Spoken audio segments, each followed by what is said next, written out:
Hello students, हमारा आज का टॉपिक है एक्टिविटी या टर्नओवर रेशियोज, क्रियाशीलता और आवृत्त अनुपात। यह रेशियो एनालिसिस का सेकंड वीडियो है। रेशियो एनालिसिस के फर्स्ट वीडियो में हमने रेशियो एनालिसिस का मीनिंग, टाइप्स और जो हमारा फर्स्ट रेशियो होता है लिक्विडिटी रेशियोज, उसके तीनों प्रकार करंट रेशियो, लिक्विड रेशियो और एब्सोल्यूट लिक्विड रेशियो का अध्ययन किया था। इस वीडियो में हम एक्टिविटी और टर्नओवर रेशियोज का अध्ययन करेंगे। फर्स्ट, मीनिंग ऑफ एक्टिविटी या टर्नओवर रेशियो। क्रियाशीलता या आवृत्त अनुपात से क्या आशय है? तो किसी भी व्यवसाय में साधनों का प्रयोग कितने प्रभावशाली ढंग से किया गया है, या मैं दूसरे शब्दों में कहूँ तो किसी भी कंपनी की जो एसेट्स होती है, उसकी संपत्तियाँ, उसका प्रबंध कितने अच्छे तरीके से किया गया है, यह जानने के लिए क्रियाशीलता अनुपातों की गणना की जाती है। इन अनुपातों को आवृत्ति अनुपात अथवा संपत्ति प्रबंध अनुपात, एसेट्स मैनेजमेंट रेशियो भी कहते हैं। अब इन्हें आवृत्ति अनुपात क्यों कहा जाता है? क्योंकि जो संपत्तियां होती है वह बिक्री में परिवर्तित या आवृत्तित होती रहती है। जो भी हमारी एसेट्स होती है वो किस बिक्री में परिवर्तित या आवृत्तित होती है, टर्नओवर होती है, इसलिए हम इन्हें क्या कहते हैं? टर्नओवर रेशियोज कहते हैं। इन अनुपातों की गणना के लिए विक्रय या विक्रय लागत, जो हमारी सेल्स होती है, और जो कॉस्ट ऑफ गुड सोल्ड तथा विभिन्न संपत्तियों में विनियोग की तुलना की जाती है। इन रेशियो को क्रियाशीलता अनुपात और कार्यकुशलता अनुपात भी कहते हैं, efficiency ratio.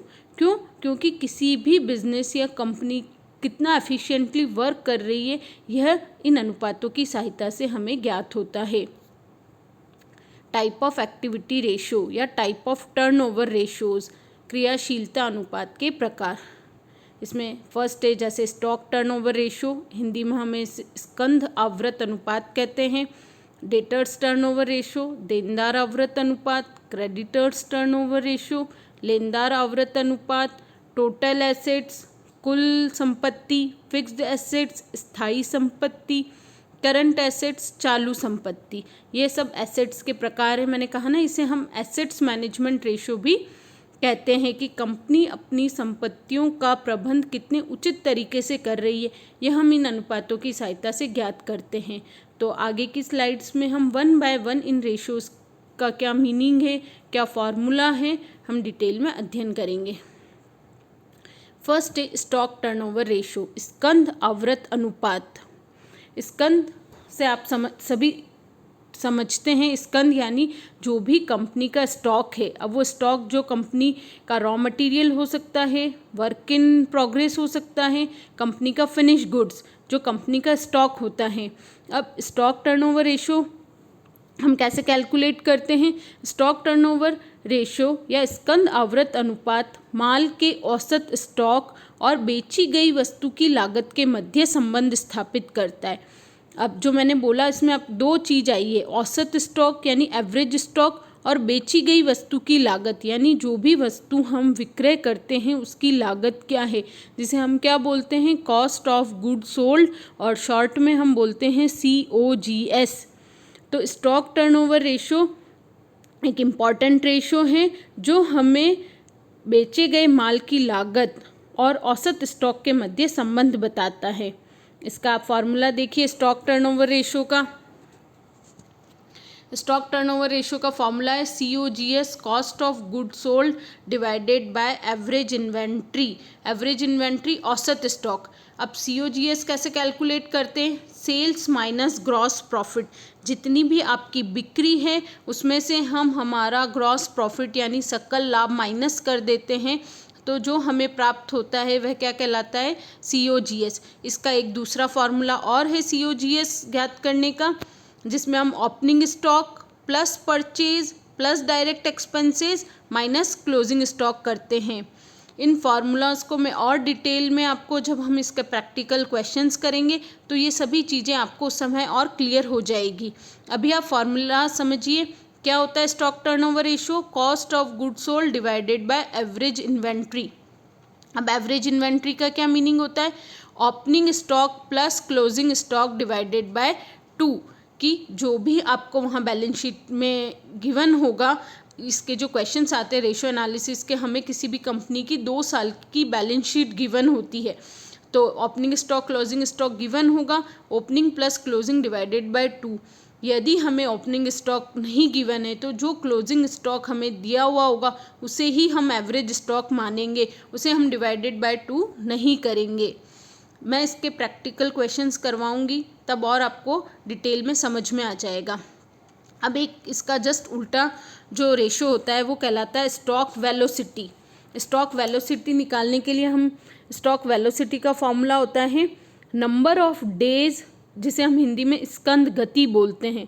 Number of days या मंथ्स इन अ ईयर, कि एक वर्ष में जितने दिन होते हैं, या महीनों में निकालना है तो कितने महीने, 12 महीने, और दिन में हम 365 या 360 लेते हैं।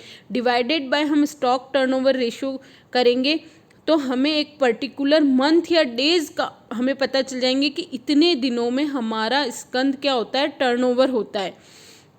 और आपका जो स्टॉक टर्नओवर रेशो हम कैलकुलेट करते हैं ये टाइम्स में आता है। इसका आंसर आप COGS divided by average inventory करोगे तो टाइम्स में आंसर आएगा कि 4 टाइम्स 5 टाइम्स, पूरे साल में 5 बार 6 बार हमारा स्टॉक टर्नओवर होता है। और कितने डेज में होता है ये ज्ञात करने के लिए हम स्टॉक वेलोसिटी ज्ञात करते हैं, स्कंद गति। उसका क्या फॉर्मूला है, नंबर ऑफ डेज या number of months divided by stock turnover ratio. Next है डेटर्स टर्नओवर रेशियो, देनदार आवृत अनुपात। देनदार आवृत अनुपात ज्ञात करने के लिए हम क्या करते हैं, ये एक रिलेशन बताता है credit sales divided by average debtors. आप इसका फॉर्मूला देखेंगे तो क्या है इसका formula, credit sales divided by average debtors. जो कंपनी में देनदार और प्राप्य विपत्र, इसमें हम एक चीज़ और इंक्लूड करते हैं बिल्स रिसीवेबल, जो कि उधार बिक्री के न वसूल किए गए भाग को दर्शाते हैं।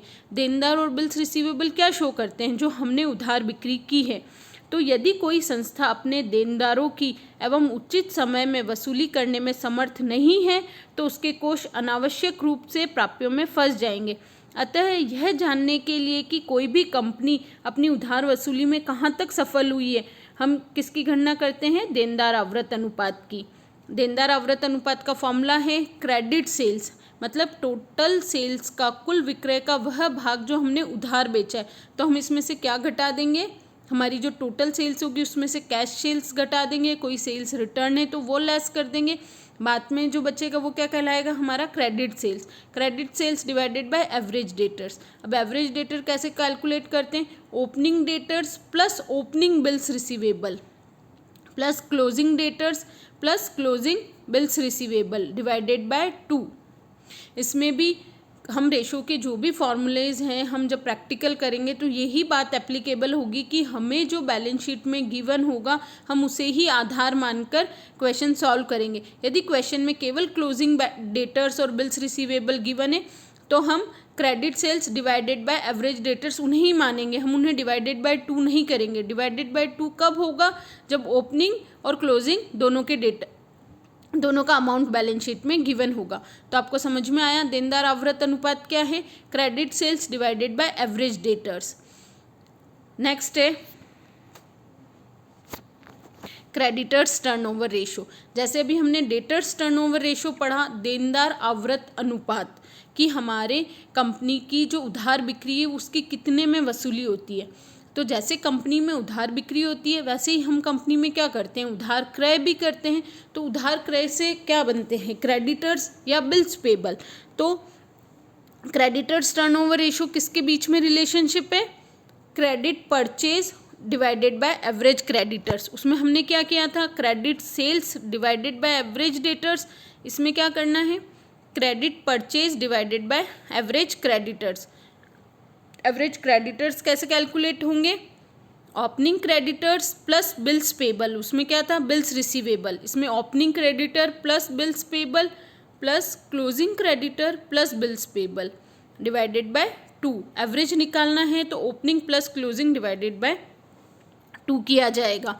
तो क्रेडिट परचेज वही टोटल परचेज में से हम क्या कर देंगे, हमारी जो कैश परचेज है उसको हम लेस कर देंगे, जो बची हुई आएगी वो क्या कहलाएगी, हमारी नेट क्रेडिट परचेज। तो ये हम क्यों ज्ञात करते हैं? एक जो कंपनी है वह उधार माल खरीदती है, उधार माल खरीदेंगे तो वह हमारे लेनदार कहलाएंगे। अब हमारे लेनदार आवर्त अनुपात क्या बताता है कि उधार क्रय एवं व्यापारिक लेन देनों के बीच संबंध स्थापित करता है और भुगतान की अवधि और उधार क्रय के भुगतान में लगने वाले समय को प्रदर्शित करता है। अब मैंने आपको जब स्टॉक टर्नओवर रेशो पढ़ाया था तो मैंने एक स्टॉक वेलोसिटी बताया था कि उसमें हम मंथ्स और ईयर में नंबर ऑफ डेज में कैलकुलेट करते हैं। वो सेम चीज़ हम डेटर्स टर्नओवर रेशो और क्रेडिटर्स टर्नओवर रेशो में भी कैलकुलेट करते हैं। जो आप क्रेडिटर्स टर्नओवर रेशो, इसे शॉर्ट में बोलूँ तो CTOR, जब हम कैलकुलेट करते हैं तो वो टाइम्स में उसका आंसर आएगा। और जब हम इसका उल्टा एवरेज पेमेंट पीरियड कैलकुलेट करेंगे तो उसका क्या फॉर्मूला है? वही मंथ्स और days in a year divided by creditors turnover ratio. तो उससे हमें क्या पता चल जाएगा कि कितने महीने या कितने दिन में हम हमारे क्रेडिटर्स को पेमेंट कर रहे हैं। तो इसमें हम क्रेडिटर्स टर्नओवर रेशो में जो कैलकुलेट करेंगे वो कहलाएगा एवरेज पेमेंट पीरियड, और डेटर्स टर्नओवर रेशो में कैलकुलेट करेंगे वो क्या कहलाएगा? एवरेज कलेक्शन पीरियड, कि कितने टाइम्स में हम कलेक्ट कर रहे हैं। हम प्रैक्टिकल पढ़ेंगे तब आपको और अच्छे से समझ में आ जाएगा। अभी आप फॉर्मूलाज पे ध्यान दीजिए। नेक्स्ट है टोटल एसेट्स टर्नओवर रेशो। कुल संपत्ति, आपके एसेट साइड की टोटल, इसमें आपकी सारी एसेट्स आएगी, केवल हम इसमें फिक्टिशियस एसेट्स जो होती है, जो कृत्रिम संपत्तियां होती है, उन्हें नहीं लेंगे। तो इसका भी वही फॉर्मूला है, सेल्स या COGS divided by total assets. Fixed assets है तो टोटल एसेट्स में से हमें सिर्फ फिक्स्ड एसेट्स लेनी है। फिक्स्ड एसेट्स आपका फर्नीचर एंड फिक्सचर्स, आपकी लैंड एंड बिल्डिंग, किसी भी कंपनी की land and building, furniture and fixtures, जो भी उसके लॉन्ग टर्म इन्वेस्टमेंट है, ये सब क्या है? फिक्स्ड एसेट्स है। तो फिक्स्ड एसेट्स में आप प्रैक्टिकल करेंगे, आपको और अच्छे से समझ में आएगा कि क्या टोटल एसेट्स है, फिक्स्ड एसेट्स में क्या क्या इंक्लूड होगा। तो फॉर्मूला क्या है इसका भी? सबका सेम फॉर्मूला है। जितने भी टर्नओवर रेशियोज हैं उनमें सबसे ऊपर क्या आएगा? सेल्स या COGS। जहाँ अगर COGS कैलकुलेट करना पॉसिबल है, क्वेश्चन में हमें अमाउंट गिवन है जिससे हम COGS कैलकुलेट कर सकते हैं, तो हम हमेशा COGS ही लेंगे। लेकिन यदि COGS कैलकुलेट करना पॉसिबल नहीं है या हमें अमाउंट नहीं गिवन है ग्रॉस प्रॉफिट का या ओपनिंग स्टॉक, क्लोजिंग स्टॉक का, तो हम सेल्स को ही, फिर उस कंडीशन में क्या होता है, हम नोट लिखते हैं कि COGS नहीं कैलकुलेट की जा सकती, इसलिए हमने सेल्स को आधार माना है। तो sales divided by total assets, sales या COGS divided by fixed assets कर दोगे तो वो आपका फिक्स्ड एसेट्स टर्नओवर रेशियोज बन जाएगा। सेल्स या COGS divided by current assets, यानी जो हमारी चालू संपत्तियां हैं। मैंने जब करंट रेशो पढ़ाया था तब बताया था करंट एसेट्स क्या होती है। हमारा स्टॉक हो गया, प्रीपेड एक्सपेंसेस हो गए, बिल्स रिसीवेबल, डेटर्स, ये सब हम कैश, ये सब क्या है? करंट एसेट्स है। तो सेल्स या COGS divided by current assets करेंगे तो वो कहलाएगा करंट एसेट्स टर्नओवर रेशो, चालू संपत्ति आवर्त अनुपात। तो ये तीनों assets, total assets, fixed assets और करंट एसेट्स के फॉर्मूलाज थे। सब फॉर्मूला, तीनों फॉर्मूला सेम है। तीनों में COGS डिवाइडेड बाय, अगर टोटल एसेट्स निकालनी है तो टोटल एसेट्स से डिवाइड कर देंगे, फिक्स्ड एसेट्स से कैलकुलेट करना है तो फिक्स्ड एसेट्स से डिवाइड कर देंगे, और करंट एसेट्स टर्नओवर रेशो निकालना है तो COGS divided by current assets कर देंगे। Thank you. मुझे आशा है कि आपको ये टर्नओवर रेशियोज़ बहुत अच्छे से समझ में आ गए होंगे। इसमें हमने बेसिकली मेन इम्पॉर्टेंट तो 3, हमारा स्टॉक टर्नओवर रेशियो, उसमें भी सबके फॉर्मूलाज आप देखेंगे तो एक समान है।